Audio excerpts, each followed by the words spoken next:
When reviewing the people who have made an impact upon the Sarasota community, it is essential to consider Jane Bancroft Cook. Noted for her quiet efforts, she's been instrumental in the development of organizations and programs that have helped cultivate the minds and talents of young and old. Born in Cohasset, Massachusetts, Jane Bancroft Cook was the youngest of 3 children. At birth, she weighed a mere 3 pounds. Perhaps it was that uneasy start that led to the woman who would become Jane Bancroft Cook. I had a very happy life living on a farm. My mother just loved horses. We all rode, and I had the luck to ride saddle horses and hunters and jumpers and draw my sister's ponies. After graduation from Windsor Girls High School in Boston, Jane heard the call of the stage. She traveled to New York City, where she studied with Frances Robinson, who coached such notables as Audrey Hepburn. In time, Jane would land her first Broadway role. Went to New York, and after 3 years, I finally got a job, and the play was almost a success, but it wasn't. It only ran 6 weeks, but it was Walter Pidgeon was in it, and Bruce Weston, and Glenn Anders, and I was the ugly maid. And she was a bearded man. And then the next one she was in, she was a cadaver or a corpse in a closet, hidden in a closet. I thought when I was little that I was going to be Juliet, but I turned out not to be, and I loved it. I had a wonderful 7 years in New York, in quite a lot of different shows. In 1941, Jane's Broadway career was interrupted by World War II. The war broke out, and that's what stopped me going in the theater, because this young man who had been in the theater, and then he decided it was not for him, and he worked down in Wall Street, and then when the war was imminent, he joined the Navy, and he came back, and we both realized that we were very much in love. We knew each other very well, and he was marvelous, and I was married at San Diego, and we were 3 months together, and then he went into the Pacific, and he was killed at Guadalcanal. The ship was blown up. Jane returned to her mother's home and began to serve others in the local children's hospital. A year and a half later, love would again find her. I met this lovely man at my own house. His name was Edwin Lee Steele, and he was the father of my 3 children. We had a lovely time. The only thing was that he became ill, and we were married 8 years, and he died of cancer. A chronic abscessed ear problem developed by Jane's oldest daughter led doctors to suggest wintering in a warmer climate.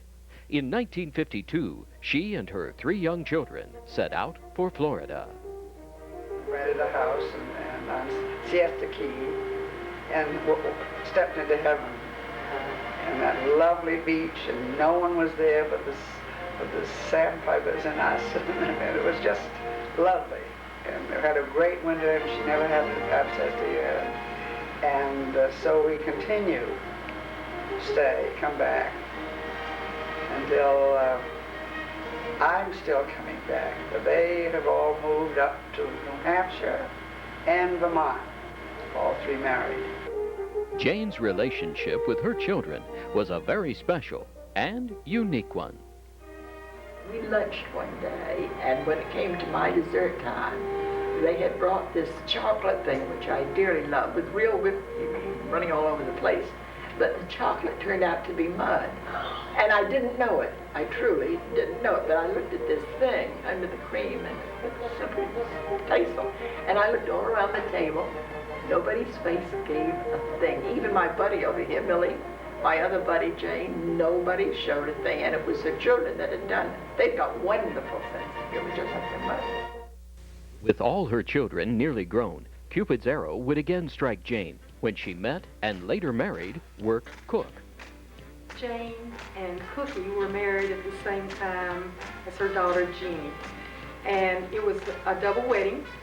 And it was a very special day because Jane and Work made certain that they were in the background. and Jeannie and Buzzy were in the foreground. And yet everyone had a starring role. He loved sports, and I love sports. He loved children and animals, and I do too. And we just had a lovely, lovely time together, and loved to go drive and take a trip out with the animals, back and forth to the north and south, and it was always fun.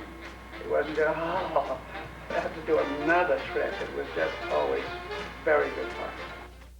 Along with Cookie, Jane worked quietly and diligently, supporting those organizations that would help shape the lives of young and old. When Work Cook died, Jane continued to follow her instinct to help others. Among her other areas of interest, she accepted Work's seat on the board of the hospital foundation.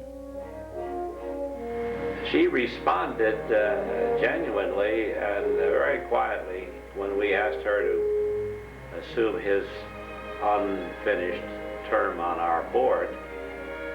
And she said, I'm not sure that I have the capability of doing that, and we reassured her that she had all of that and then some.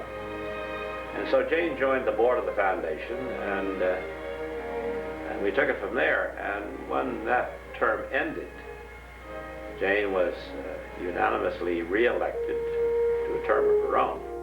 Jane's efforts resulted in helping many of Sarasota's educational jewels, like New College, Girls Inc., and the Women's Resource Center.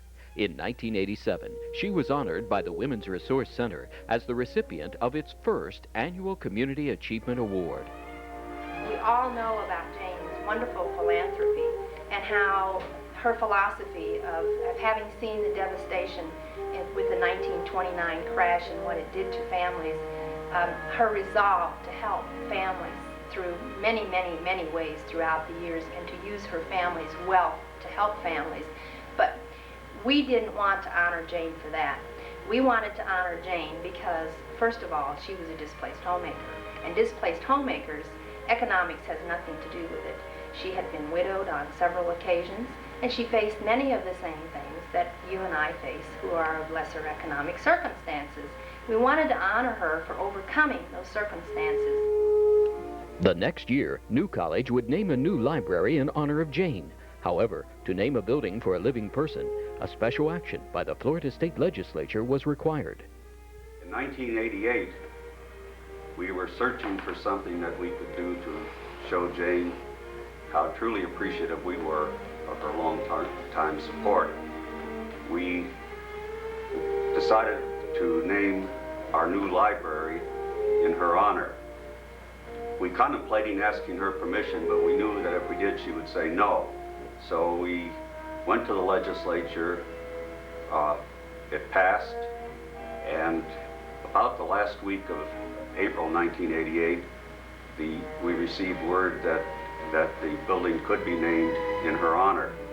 The most fun things for me with my New College experience after I left is Ron asked me to chair the Jane Cook evening for the library. And it was wonderful. And we continued, all of us, to talk about what do we do as far as the photograph. And as you mentioned, we decided that a painting would have been ridiculous should she be staring down at each one of us with the traditional look. So I think her daughter Jeannie came up with the final wrap on what we do. There sits Jane with the beloved dogs, and we all loved it. The day they sent it in from Cohasset, she had an artist do it up in that area who had done some work for Jeannie and her husband. And when it came into Sarasota, I rushed down to receive it. And I was standing there a little bit teary. Ron Heiser walked in, and as you know, Ron's not quite as emotional as Millie Ellis, but he too was feeling some of the wonderful things about this beautiful lady. The library being named for me was a complete and utter surprise. They never asked me if I would like to have a library. I did not give the library. The state paid for the library. Well, it is, I know, a great, great honor, but I wish they'd done it to somebody who put their heart and soul in the library. I have put my heart and soul in new college. But I just felt it was at that time wrong, but now I'm very, very humbled and very, very pleased. How should the future think of Jane Bancroft Cook? Simple characteristic that Jane had was the love of her communities that she lived in. I would say she was a great, caring lady. She is probably one of the easiest, most enjoyable people to be with that I've ever known. Was always there if you needed her for anything. Every one of us who had had any contact of any kind, young people, old people, men, women, students most certainly, have benefited from her being around and being here. And what thoughts would Jane Bancroft Cook leave with us? I think that to help young people to get ahead and to find themselves and have a better life is very, very important. And with all the good things that have happened to me, I feel I have to share it with other people.